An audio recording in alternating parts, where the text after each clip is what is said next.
Our next guest discovered a heartfelt love for the accordion at the same time that this venerable instrument started to disappear. You see, the accordion requires a whole ecosystem to support it. She started a festival to provide a touch point called Accordion Noir.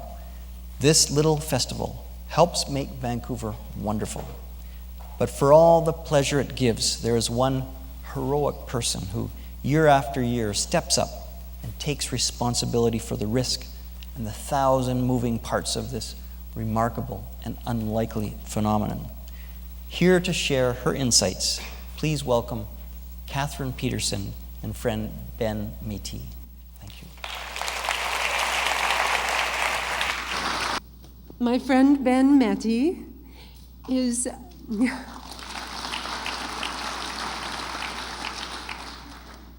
one of my favorite accordionists. He's devoted his life to mastering the depths of emotion embodied in this beautiful instrument. And he's promised to keep playing if I forget what to say next. So I'm very happy to have him here.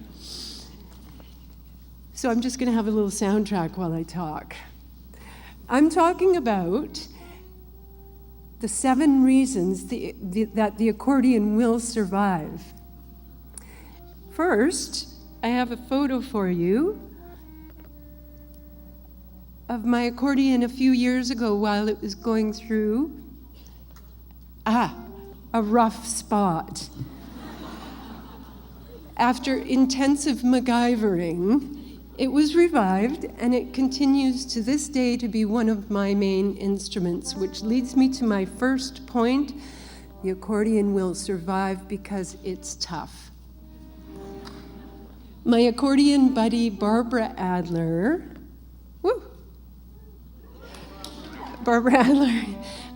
she likes to say that you could kick an accordion down the stairs and it would likely still play.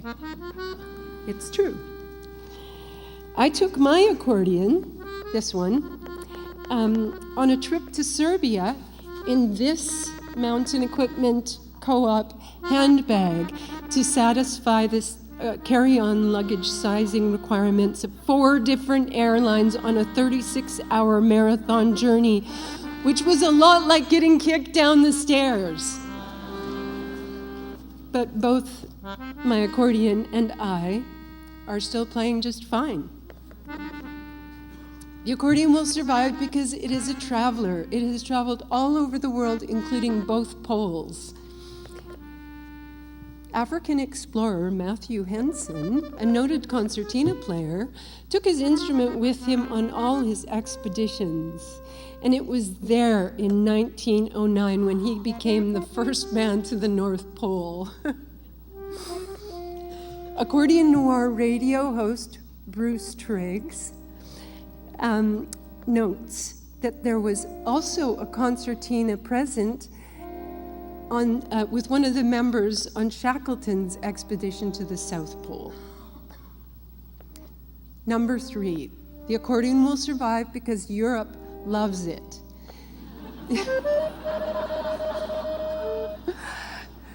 The accordion industry is thriving in Europe, where there are many major festivals and manufacturers dedicated to the forward motion of accordion arts. And repair stores and suppliers are easy to find. Here's a poster from Le Grand Soufflet. It's a 10-day extravaganza devoted to alternative accordion arts in France. Their artistic director, Etienne Grandjean, recently contacted me saying he wants to come to the Accordion Noir Festival this year because he's heard great things about it. Right? All right, I always get mixed up at this point. Is it number 4? Yeah, number 4. Closets. The accordion will survive because you can find them in closets.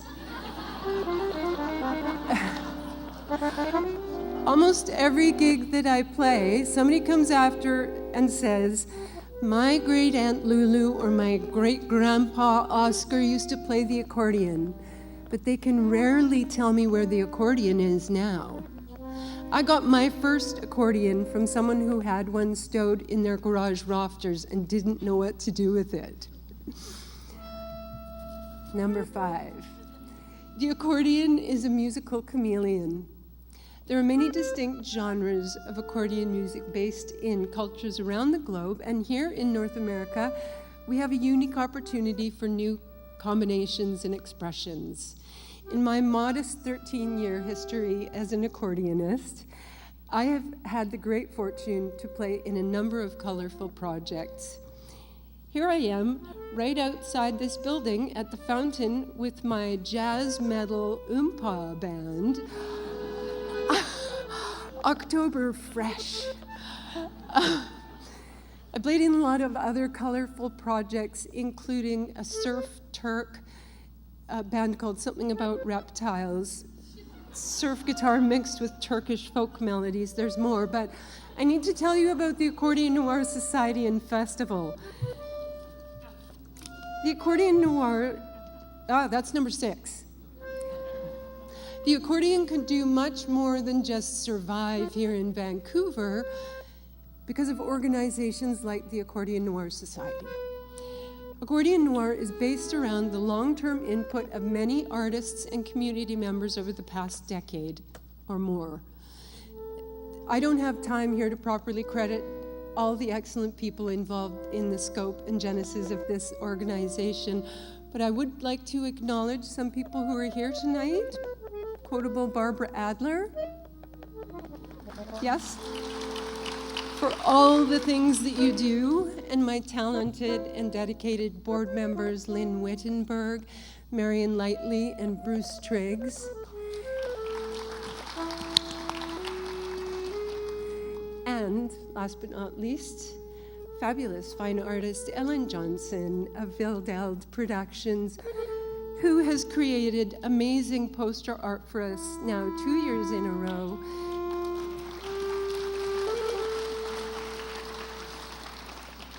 Thank you, Ellen. I've been the artistic director for 6 years and counting, and I've provided the bulk of the fundraising, the development and visioning to bring what was an inspired and anarchistic arts movement and form it into a young arts organization with an international profile of artistic excellence. We currently get inquiries from artists and audience from all over the globe. And this year, the Finnish government is supporting with travel funds for one of their leading artists, Antti Pulinen, to come to our festival in September. Yeah. At the festivals that I've curated, we've presented artists from Rennes, France, New York, Arviat, Nunavut, San Antonio, Texas, Oslo, Norway, Los Angeles, New Orleans, Halifax, Montreal, Saskatoon, Calgary, Edmonton, and all over the Pacific Northwest. This year's festival will be our 10th annual, and it will have an amazing lineup, including Ivanova, a spirited all-female band from Russia. This festival is being produced with a venue sponsorship from the Russian Federation of Canadians. It will be epic, wonderfully controversial, and a boon for city culture.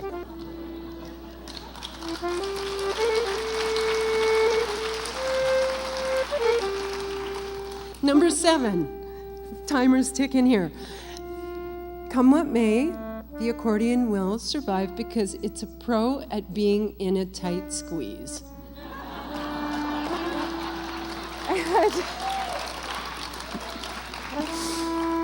At 10 years and counting, the bulk of the work of the Accordion Noir Society continues to be a labor of love for everyone involved. We've accomplished all I've told you about and much more with virtually no staff and my bedroom as the only office. Despite sold-out shows, testimonials from eminent members of the arts community, extensive in-kind and community support, and proven fiscal responsibility, we continue to hit a wall for operating or development funding from Canadian arts.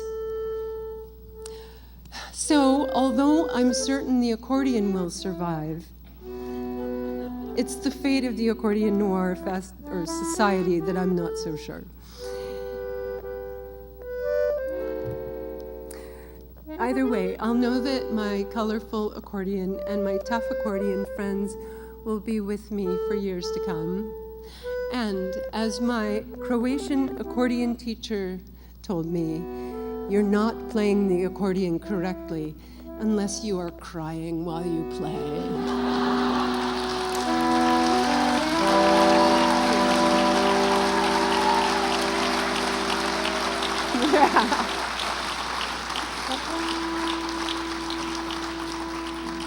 We have a few more minutes, and I'd like Ben to make us cry a little bit. Ben, would you like to keep playing a little bit, please?